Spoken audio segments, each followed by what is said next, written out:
Hi everyone, welcome to the Golf Performance Coach. Today we're going to talk about how we can unlock those hidden yards, play better golf, shoot better scores, and get out there and enjoy our golf. Let's get down to the video. Obviously we're in lockdown at the moment, and this is where my first bit of content will be coming from for you all. As we get going, we'll be doing more within the gym, which I normally work out of, within my practice room as well, and out on the golf course. Got some collaborations lined up as well with PGA Pros, so we can get some really good information out there for you. Hopefully I'll have had a haircut by then as well, because it's getting a bit long. Okay, so why have I started this channel? I've started it so that we can cut through all the rubbish that's out there and talk about the most effective way for most of you to get better at golf. Now, there's 3 ways to do that, and the Titleist Performance Institute talk about a triangle of team that you need to be better as a golfer. Basically, you need a PGA Pro, of course, so they can work on your swing mechanics. You need a fitness professional to improve your body, and you need a health professional if you break down. The other part of that process is also getting the equipment right. Okay, now got my driver head here. Now we know that drivers are pretty much maxed out.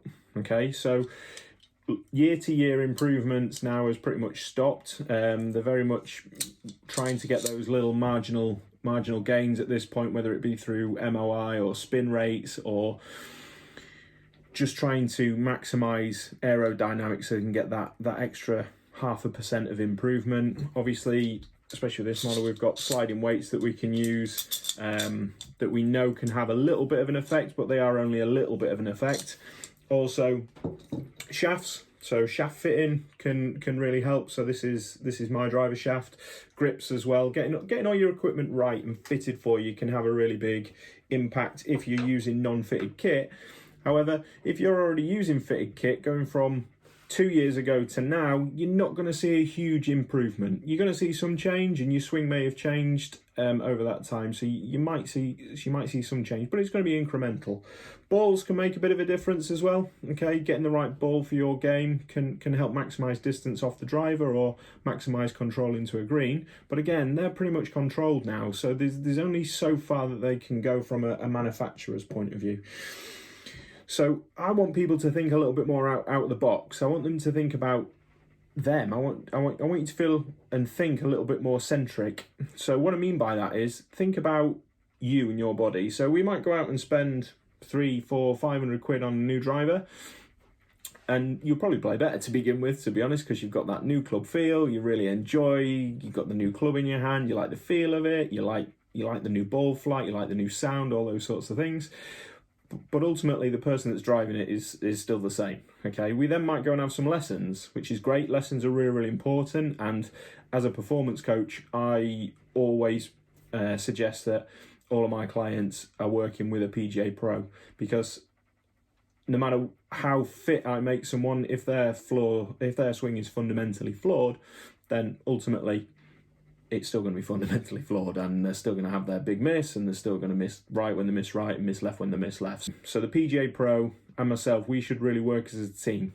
Now, most people are leaving tens of yards in the bank, and they're doing that in 2 ways. So they're either not maximising strike off the driver, so hitting a part of the face which is most efficient for their swing, which isn't always in the geometric centre, but also getting as much energy into that ball as possible. So ball speed is basically swing speed times smash factor.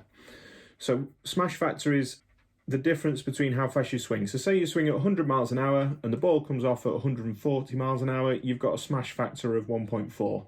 Now, drivers that are conforming can be up to 1.5. So we want to get you up to as near to that 1.5 as possible. So that's where the PGA Pro comes in. So they want to make your swing as efficient from a strike perspective. And my job as a performance coach is to get you to stop swinging at 100 miles an hour and get you to 102 or 103 or 104, because actually that makes a huge difference. The more we can put in, the more we can get out.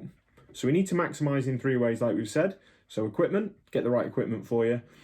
strike through swing and swing mechanics, and we need to be getting more juice into that swing so we can hit it further, get you swinging faster. That's where I think most people can improve, and that's what this channel is going to be centered around, is improving the golfer, improving the golf body so that you can improve your golf swing so you can play better golf. I'm a big believer that if we can get swing speeds up, we can get scores coming down. So if we look at the data behind this, so this isn't just a hunch of mine, this is very much based on data. This table shows that data. So we can see that the less than 6 handicap group have got an average drive of 239, whereas the above 21 handicap have got 176. You can also see that the driver usage to get that stat is a lot lower than what it is in that plus 21 handicap group. So that shows that those lower handicap players are sometimes hitting long irons or fairways, and they're taking that into these stats as well. We can also see that the longest drive is seen at 335 in the less than 6 handicap group, whereas the longest drive in the plus 21 handicap group is 266. Now, admittedly, a 6 handicap is going to have a lot of other skills to lean on, but obviously that 70 yards extra distance is huge and might be the difference between 5 or 6 clubs into a green, which statistically is huge. Now we can also then see that transfer into the professional game. So this slide is also from the same distance report, and what it shows is a breakdown of the different groups of leaderboards on professional tours. So on the left you've got the European Tour, and on the right you've got the PGA Tour.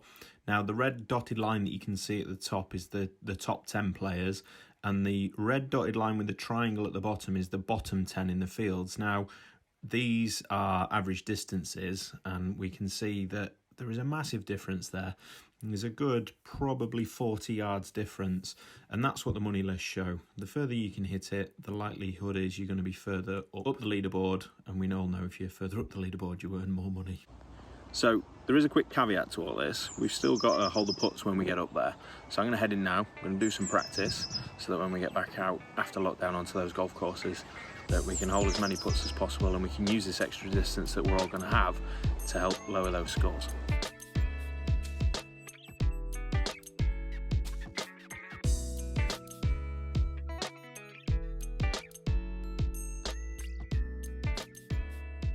What we really need to push for is people to be a little bit more aggressive, okay, get that distance out there, and that's really going to help us improve. If we look at senior golfers, especially golfers that have played to a really good level, as we start to get older and we start to lose some of that distance, it's really hard to maintain a handicap. And I know that that's a real frustration for people. And a lot of people give up as they start to get to the point where they can't play to the level that they would normally play at. So that's also something that I really want you to look at. Is I want you to really think about, right, am I maximizing my body? Okay, that's the way forward. What I'll be bringing you over the next sort of few weeks, there'll be a couple of videos coming out a week where we're going to talk about certain areas of the body and talk about why they're important. I'm going to talk about how we generate power in the body, what we can learn from other sports. So my background as a physiotherapist initially, and then moving into strength and conditioning as I've done later in my career, is I've worked with lots of different athletes from different sports, from performing arts to football, rugby, and we can use a lot of the knowledge base that we have in that in those different sports, and we can bring it to golf, because there's lots of beliefs within golf that are a little bit outdated. One of them being that if you strength train, you're more likely to get injured. There's lots of things that go into why people have injuries, and it's not just from lifting weights. Okay, if we do it wrong and we overload, then yes we can cause injury. But for most people, if you're doing it properly under guidance of a professional, you're not going to have any problems, and you're going to have huge benefits from doing that, not only for your golf but also for your health in general. Thank you for watching, everyone. So that's the first video done and in the can. You can find me on Instagram and Twitter as well. If you've got any questions, please drop them into the comments below. Give this a like, give it a share, and consider subscribing. We've got lots of golf related content coming forward, and it's all about trying to get you moving better so that you can hit the ball better so you can play better golf. Speak to you all soon.